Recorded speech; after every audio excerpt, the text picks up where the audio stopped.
People have dominant personality traits. A driven, aggressive, loud, confident person. How I can go ahead and have results based on me adapting to how they'll communicate, the best. If they go to bed without repairing that argument, it kills them. You got a black money, you want to become white. You just can't. Since they live for the moment, they spend their money very freely. Then police takes me to the court and I say to the judge, but I'm red. They're naturally skeptical of people. You will be amazed how fun life it is. That was a gross misassumption by you in the beginning. Tool is always as good as the user. That's really the key. He's completely oblivious or unaware to what that tail is doing behind. Go take the test. It's free. We've had millions of people take it.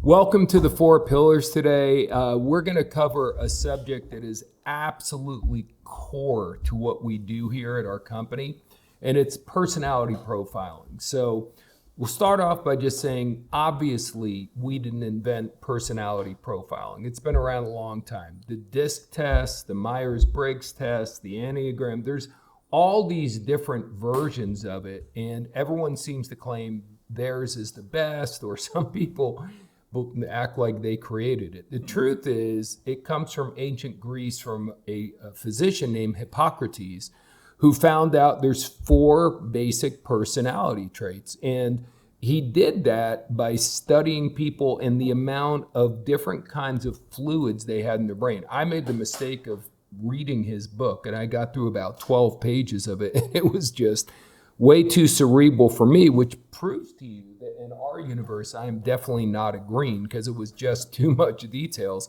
But, it's the amount of black bile, I believe you have, compared to the yellow bile, compared to 2 other fluids. So here's how it plays out in our lives. People have dominant personality traits.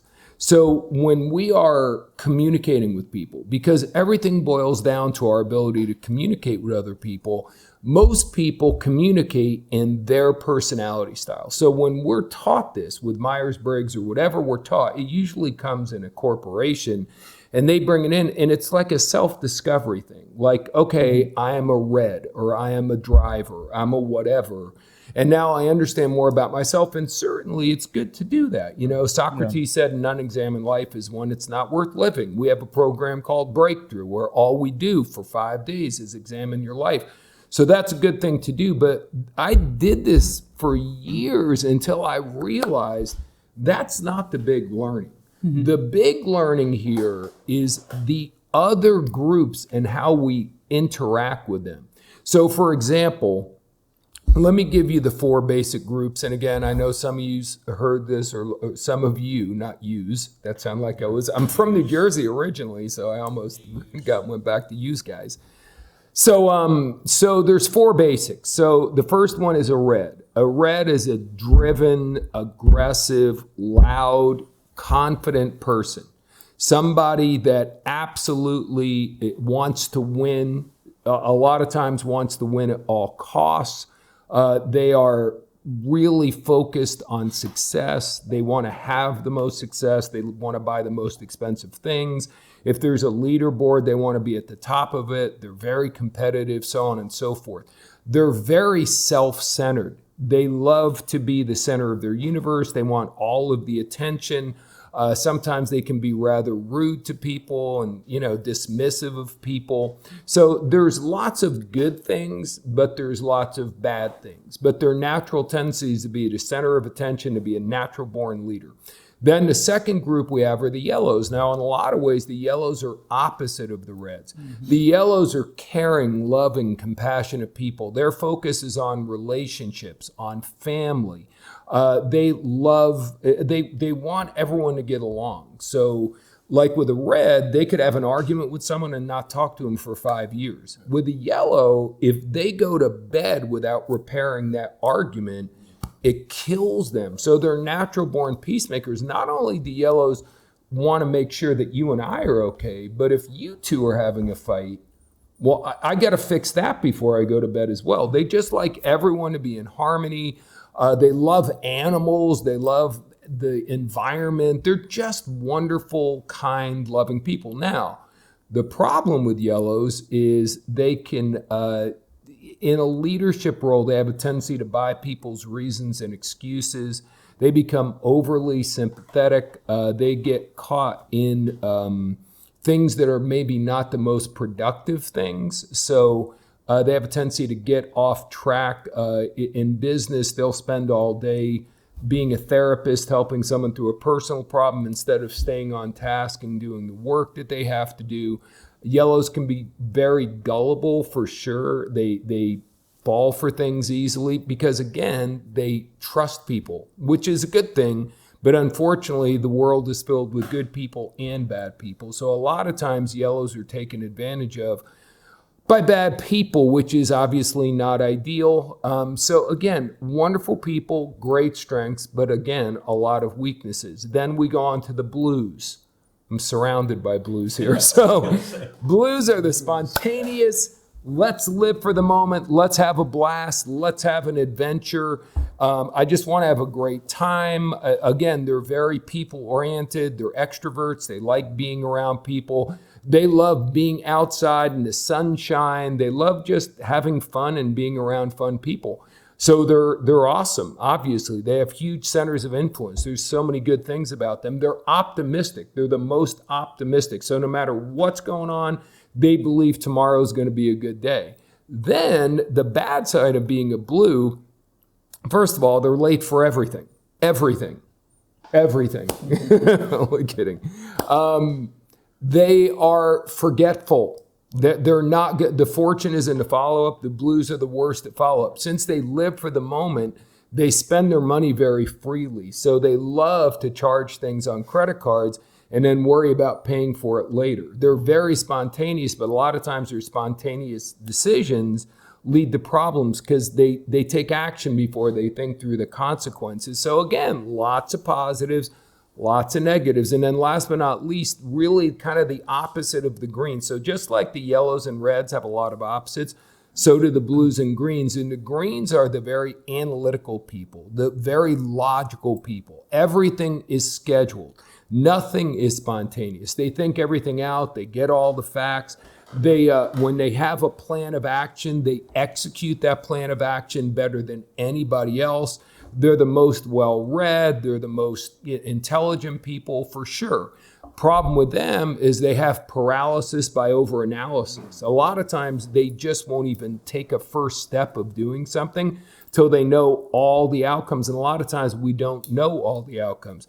The other thing is they're naturally skeptical of people. They're overly skeptical. There's something that's called healthy skepticism, but greens are overly skeptical, and they also have a tendency to prejudge people. They hold grudges longer than anybody else.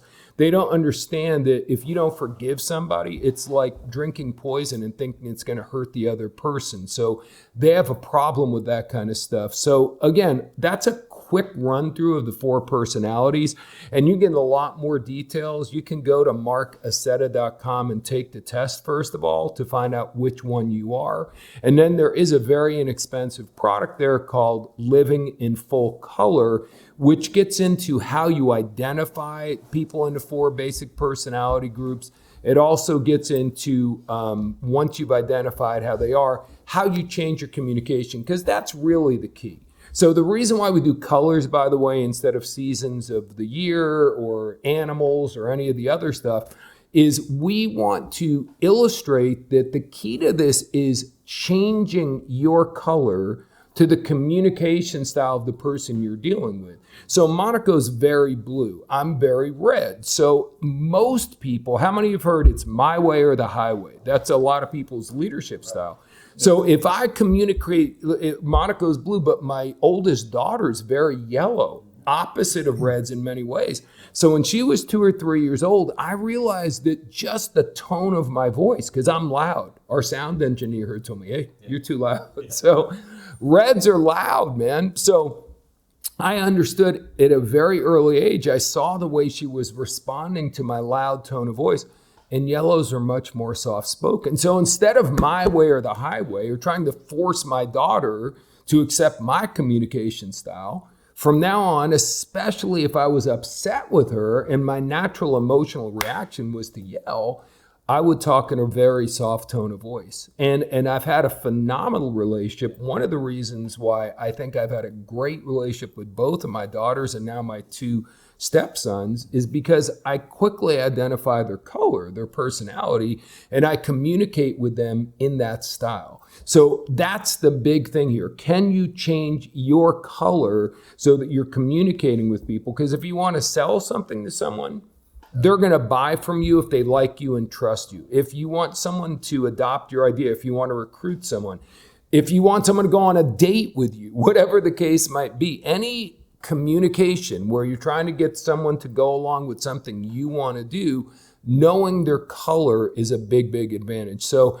that was just a brief explanation, but all of us have experiences with using the colors and how they manifest themselves in different areas of your life. As we do future shows here with the 4 pillars, we'll do one show that's just about raising your children understanding the colors. We'll do one that's just about leadership with the colors. We'll do another one about closing a sale just with the colors. Yeah. We'll do another one about your romantic relationship just with the colors. But for this one where we're introducing the concept, why don't you each share a little bit about how you've used this concept in your business life or your personal life? Marco? Yeah, I think for me, kind of like what you mentioned also is raising my kid. I had firsthand look at you raising your daughters and how, successful you guys had a relationship. So now that I had my kids with, Sophia, my oldest, she's very much a yellow and I'm a blue. And, if I'm allowed certain things, she just doesn't like, or she doesn't react the same way as what I would like. Now, Bella's a blue. So right. If I play loud music, that Bella's all about it. Sophia's like, Dad, that's a little bit too loud. You know, but that's also been able to help me out whenever I do need to focus or have Sophia focus on school or have her on cleaning the room or anything like that, that I'm able to use the colors, to be able to adapt to their personality and how I can go ahead and have results based on me adapting to how they'll communicate, the best. But also with even different business ventures or different clients that I work with, is I'm able to, for the majority of them, if they are in a leadership style, then I know they're going to be red. So they want that definitive, not wishy-washy, well, I think I could do it, I don't think I can do it. And like you mentioned, one negative of a blue is overcommitting, where sometimes you're like, yeah, I can do it. Yes, I can do it. Yes, I can do it. People pleasers, yeah. And you're like, oh, shit. Like, how do I do all that? Right. Where a green would never do that. That's because greens are logical. Yeah. So they're good at having a boundary and telling their boss, hey, I have too much on my plate. Where a blue is just like, sure, I'll do it. Yeah, I didn't really think through the consequences. So that's a great example of it. Yeah. Yeah, that's one thing that I've been, better working on. But yeah, there's been times where I'll just say, yeah, I can do it. And I'll, not necessarily overcommit, but now it's very, I'm leaving one place to catch a flight for another place. And, even you said at times like, wow, okay, so you're going to make that flight or you're going to make that, it is tight. Yeah. And, but yeah, it's balancing the positives, but then also looking at the negatives from your personality and how it interacts with different people as well. So, yeah. I remember the first time I saw the color test was for a training that similar to what we do the breakthrough, like 7-8 years ago. And my first intention then was, okay, how can I change color? Yeah. I'm so glad you said many that. people are doing the same thing. They try to change their color. But you cannot change that color. That's who you are. I remember you always say that it's like you are a black man and you want to become a white. You just can't. Right. So I started finding out what are the bad parts, the negative parts of me being blue, and just working on those things. So I'm gonna become a better version of my blue. Yeah. Right. And that was worked really, really good. And that's part of the product living in full color is it's so funny. I mean, over the years, it just makes me laugh, but I get it. Like a lot of times people hear about a red in particular. They're driven, they're aggressive, and so they want to be a red. And a lot of you, when you go to marksaid.com and take the test, here's important. Don't take the test the way you wish you were. Don't take the superhero like, oh, I'm a super. Just take it the way you really are. Because a lot of people test as a red, but they're not red. 10% of the whole world population is an actual red. So test the way you really are, because the bottom line is you can't change. And it doesn't make sense to change. It's like a rhino trying to be a giraffe. It just, no matter how much you try, it's not going to happen. However, to George's point, if you go to living in full color, it says each color has a dysfunctional version, a typical version, and a highly functioning version. So what you can make sure is in your color, which is what you were basically saying, you're a blue, so I'm going to be the most highly functioning version of blue possible. I'll give you a big compliment. Like, you've got a lot of blue, but you're pretty much always the first one that gets on our weekly, or we have 2-3 meetings a week. Monaco, 2 of the bluest people I know are there, and you're on time, which shows a very highly functioning version. Now, other blues are not always on time. And I wasn't like that. Yeah. I realized that when I started reading the test and I found out some of my dysfunctionalities, Right. and I said, okay, I need to work on those things, especially when I have to do with red people. I know that if I am late on a meeting with a red person, Right. he will get crazy. If I'm being late with a blue person, it's not that bad. Yeah. So that was the second part.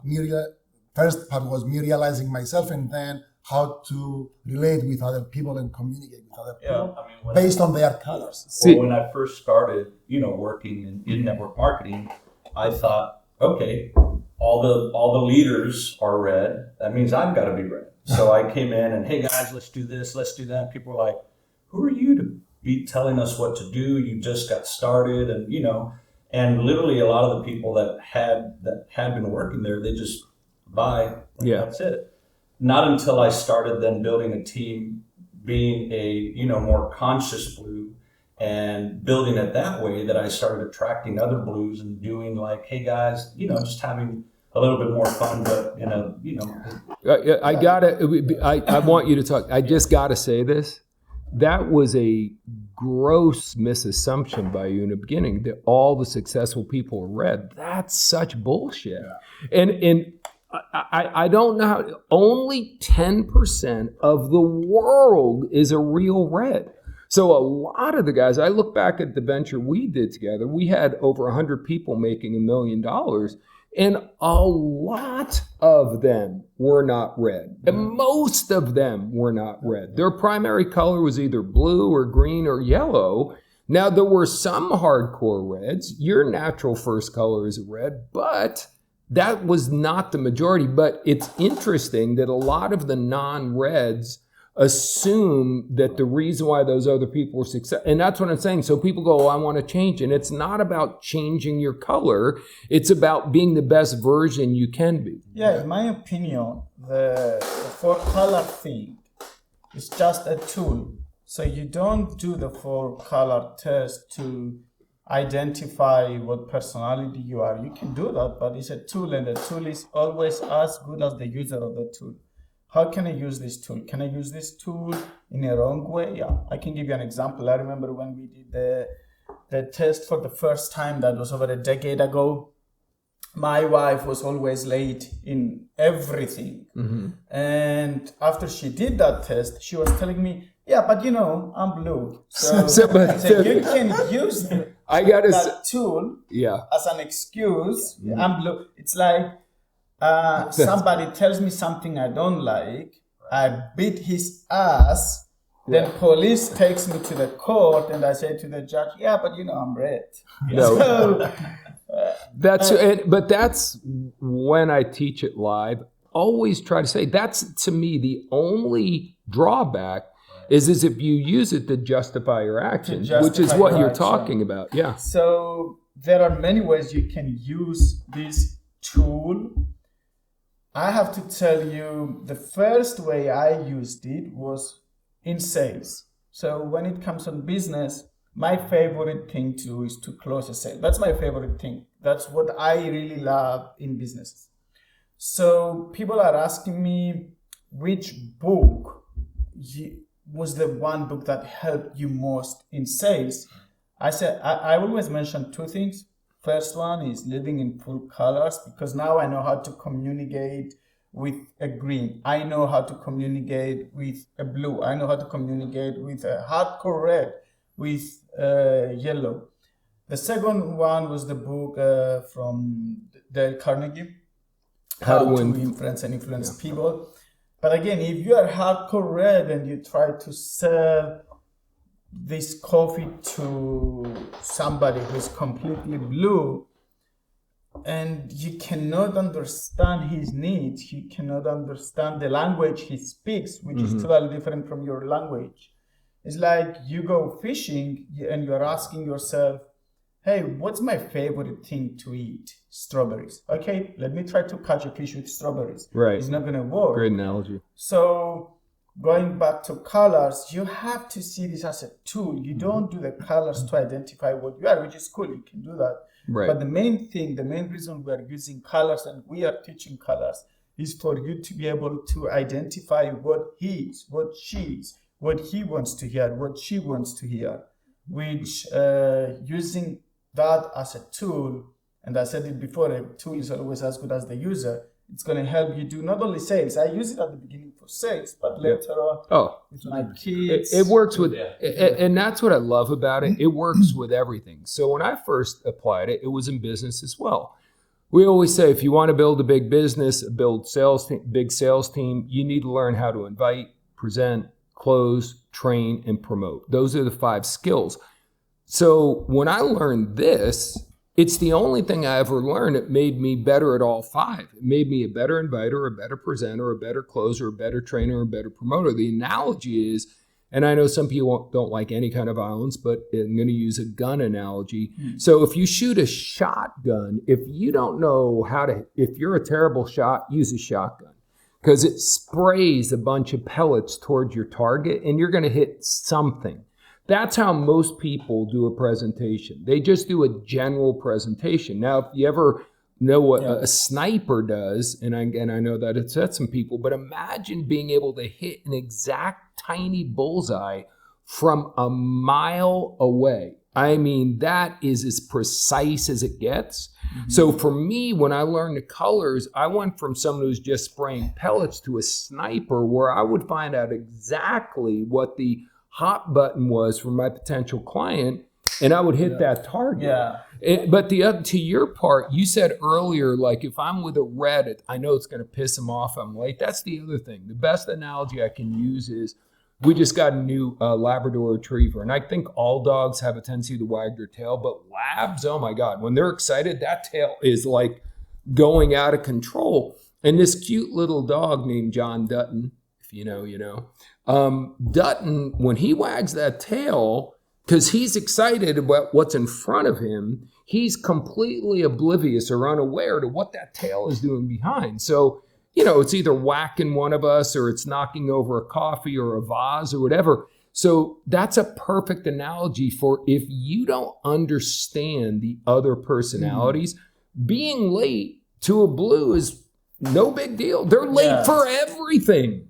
My wife has got a lot of blue, late for everything. And to her credit, once we went through this information, she realized that it really bothers me if she's late. She has gotten so much better at it, because she understands that that's irritating me. But if you don't know what irritates the person you're dealing with, then just the tone of I remember I told you earlier, the tone of my voice, which is unconscious and as natural as it gets if you're not thinking about it, that was turning off. How many parents watching this are having a hard time with their teenager? And you can't just say it's because they're a teenager. There's a lot of it could be on you because you're not communicating in the right style. So I believe that if you become expert on understanding other people's colors, you will be amazed how fun life it is. I mean, you can recognize somebody's colors by the handshake, by the way of dressing.